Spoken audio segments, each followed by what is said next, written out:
ఏంటి కొట్టు ఇదా? అవును, డబ్బులు ఇవ్వండి. ఎంత? 15 రూపాయలు. అమ్మ ఈ తెలివితేటలు తగలే, ఎంత పని చేశారా? ఇచ్చేయి. అంతేనా? ఇచ్చేయి.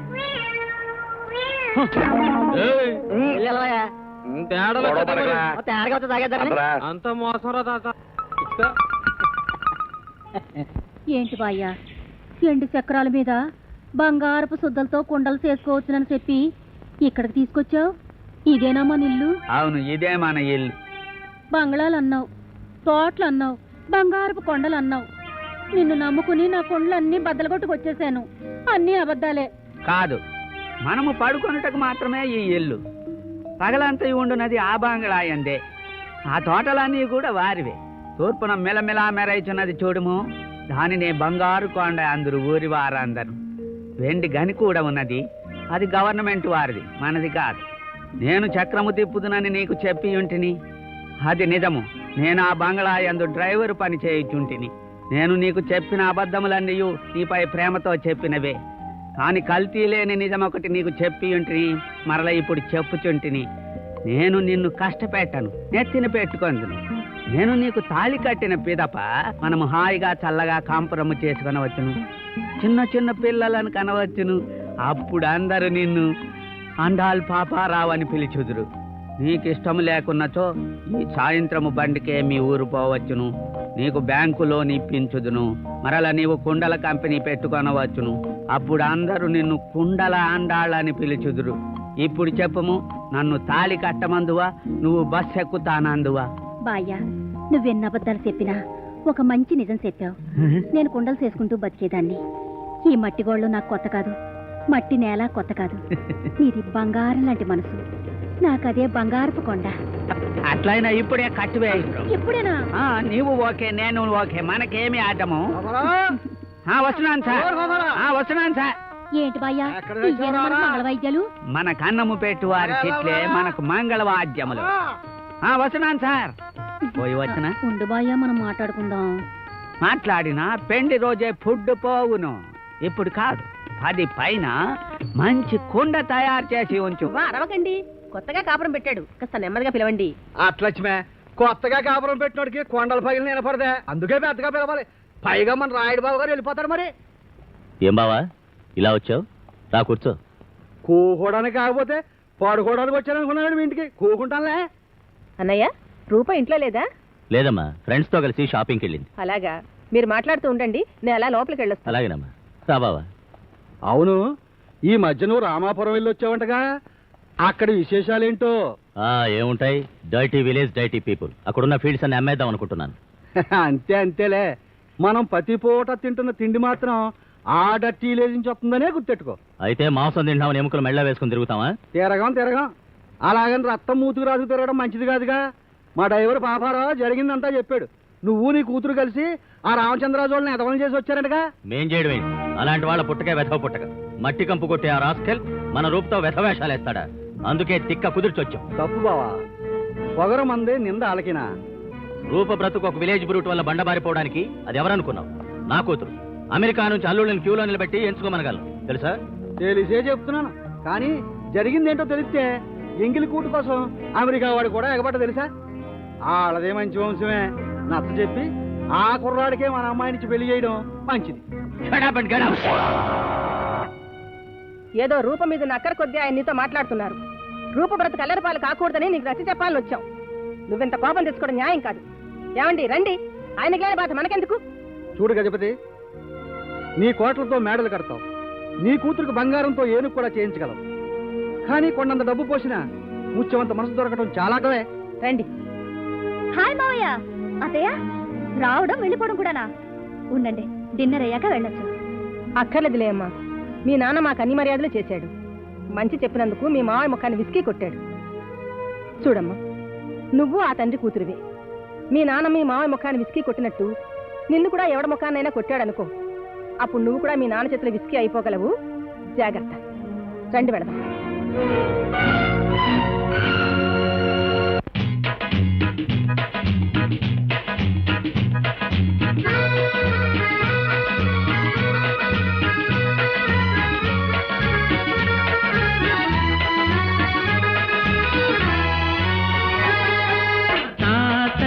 తాతయ్య ఈ తమాష ఏంది తాతయ్య ఇన్ని ఏషాలెందుకంట ఇందరి పరుగు యాడికంట తాతయ్య తాతయ్య ఈ తమాష ఏంది తాతయ్య ఇన్ని ఏషాలెందుకంట ఇందరి పరుగు యాడికంట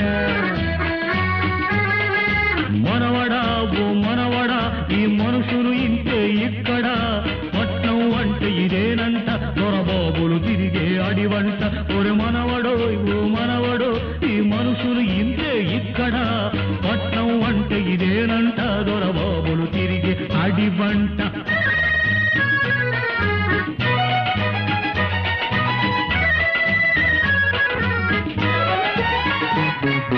వెనక చూస్తే మగ అరే ముందు చూస్తే ఆడ వెనక చూస్తే మగ అరే ముందు చూస్తే ఆడ తెగ మగబడిపోతున్నాను తెలియక అడుగుతూ ఉన్నాను తెగ మగ పడిపోతున్నాను తెలియక అడుగుతూ ఉన్నాను తెలిసేదట ఆ తేడ తాతయ్య తాతయ్య ఈ తమాష ఏంది తాతయ్య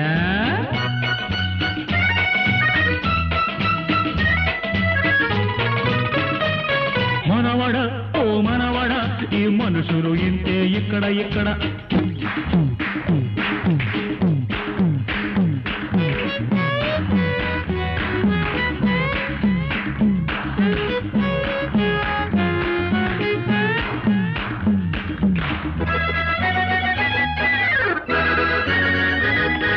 రంగు రంగుల పాక మహారాజులు మెచ్చిన పాక రంగు రంగుల పాక మహారాజులు మెచ్చిన పాక జ్వరమొచ్చిందో అయోరామా జ్వరమొచ్చిందో అయోరామా తెగబూగింది ఆ బా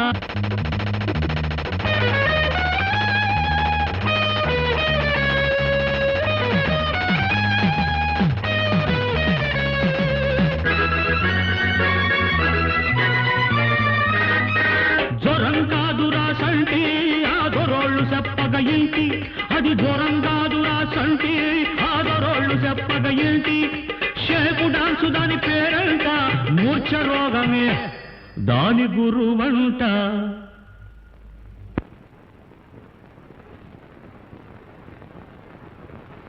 మనవడు ఓ మనవడా ఈ మనుషులు ఇంతే ఇక్కడ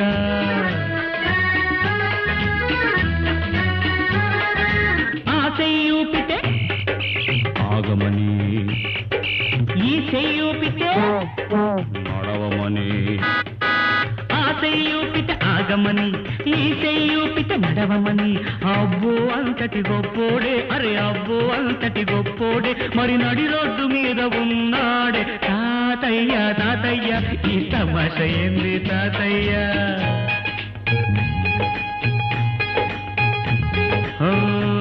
ఎనుకో చెబుతా సంటి ఆడింటే ఇరుగును తొంటి ఆజ్ఞలు ఇచ్చిన ఓ రాజు అన్నీ పోయిన మా రాజు ఈ జన్మెత్తి ఈ టోపీ పెట్టి ఈ జన్మెత్తి ఈ టోపీ పెట్టి ఈ బల్లెక్కి ఏలుతున్నాడు ఈ రోజు ఇదేట్రా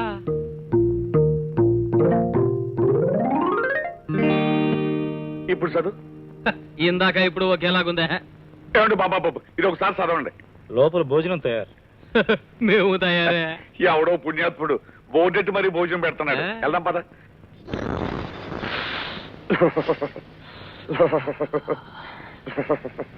ఏటయ్యా తల వచ్చేస్తుంది? ఏసీ కదండి. అంటే చలి గది. ఓహో శీతాకాలం గది అనమాట.